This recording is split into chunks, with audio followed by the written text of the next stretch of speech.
All right, let's jump right in. We need to talk about a pretty shocking discovery, something that shows how tools like ChatGPT could be changing your brain. And trust me, this is something you're going to want to hear. So, it all kicks off with this insane number, 47%. This comes from a new study out of MIT. And yeah, it's not peer-reviewed yet, but what they found was so startling they released it early. They found a nearly 50% collapse in brain activity when people use ChatGPT to write. I mean, think about that, a collapse. The researchers felt like they had a duty to tell us about it right away. And this quote, it just nails it. We embrace convenience before understanding consequence. That's what we're doing, right? We're jumping on these super easy, convenient tools, but are we even stopping to ask what the long-term cost is, especially for, our brains? Okay, so let's dive into our first section here and really break this down. What is actually going on inside our heads? We're going to look at exactly what those MIT researchers saw when they put students under a brain scanner, both with and without AI help. And what they found was, well, it was kind of scary. It wasn't just one little thing. First off, the brain scans showed the absolute weakest activity in the group that used ChatGPT. And get this, their memory scores just tanked. A whopping 83% of them couldn't even remember a quote from the essay they just wrote a few minutes ago. But here's the real kicker. Even after they took the AI away, their brains kind of stayed lazy, stuck in that low gear. It's like they had this cognitive debt they couldn't immediately pay back. So all of this is leading neuroscientists to ask a really heavy question. If we keep relying on AI to do our thinking for us, are we actually setting ourselves up for a higher risk of cognitive decline, maybe even dementia down the road? To really get why this is a big deal, we need to talk about something called cognitive load. It sounds complicated, but it's not. It's basically just a measure of how hard your brain has to work to do something. Think of it like a mental workout. And this is the perfect way to think about it. High cognitive load, doing the hard stuff like writing an essay from scratch, that's like going to the gym and lifting a heavy 20-pound weight. It builds muscle, mental muscle. But low cognitive load, like just letting AI do it, that's like picking up a tiny 2-pound weight. Sure, it's easy, but you're not getting any stronger, are you? And really, this all boils down to one of the most fundamental rules of brain science: use it or lose it. It's that simple. When you constantly challenge your brain, you build up this thing called a cognitive reserve. It's like a buffer that helps protect you from dementia as you get older. So if you're always outsourcing the hard work, well, you can see where this is going.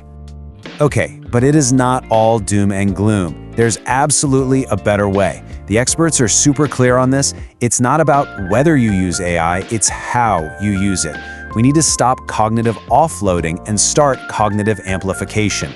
So you have to ask yourself, are you deferring to the AI or are you interacting with it? Deferring is the lazy way.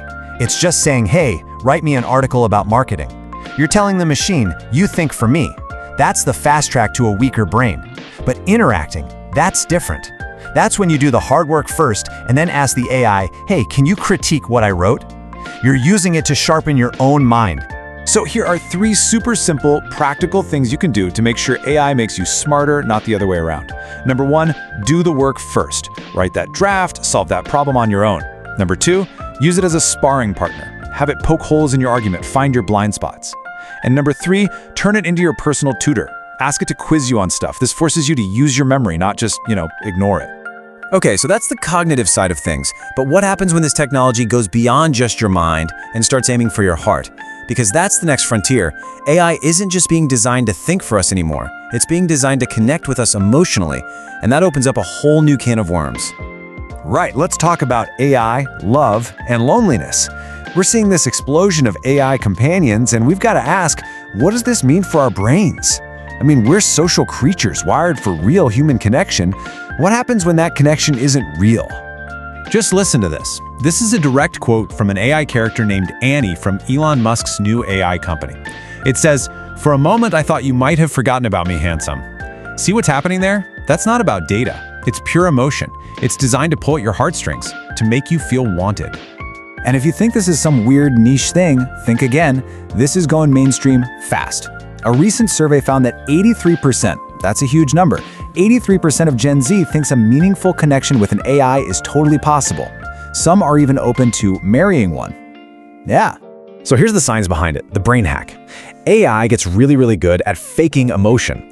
When it does that, it lights up your limbic system. That's your ancient emotional feeling brain. And when that part of your brain takes over, it can actually shut down your prefrontal cortex, your thinking brain, the one that uses logic. Basically, your brain can be tricked into feeling something real for something that feels, well, nothing at all. Okay, so this all sounds pretty intense, right? Which brings us to our final and maybe most important section. What can we actually do about it? With all these new challenges, we've got to get back to basics. The foundational, timeless strategies for keeping our brains healthy and strong no matter what. And on this, the experts all agree. If you want a truly resilient brain, these 4 things are your non-negotiables. First, daily exercise. It's literally the best thing you can do for your brain. Second, quality sleep. That's when your brain takes out the trash and locks in memories. Third, always be learning something new. That's how you build that cognitive reserve we were talking about. And fourth, omega-3s, from things like fish. They are absolutely essential for fighting inflammation in the brain. And check this out. It's not just about big AI tools. There are other little brain drains in our daily lives that we don't even think about.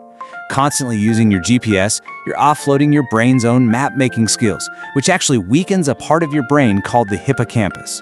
Always multitasking, you're just training your brain to be bad at focusing. Even certain artificial sweeteners can mess with your gut, which, believe it or not, has a direct line to your brain. Look, the big takeaway here isn't to be afraid of technology. Not at all. It's about being mindful. It's about empowering yourself to use these amazing tools the right way. And it all comes down to asking one simple question before you use them. Is this helping my brain, or is it hurting my brain? Because at the end of the day, that's all AI is. It's an amplifier. It's going to amplify whatever you put into it. So the question is, what are you going to choose to amplify? Your curiosity and your creativity, or your cognitive shortcuts and your dependency? That choice, it isn't up to the AI. It's up to you.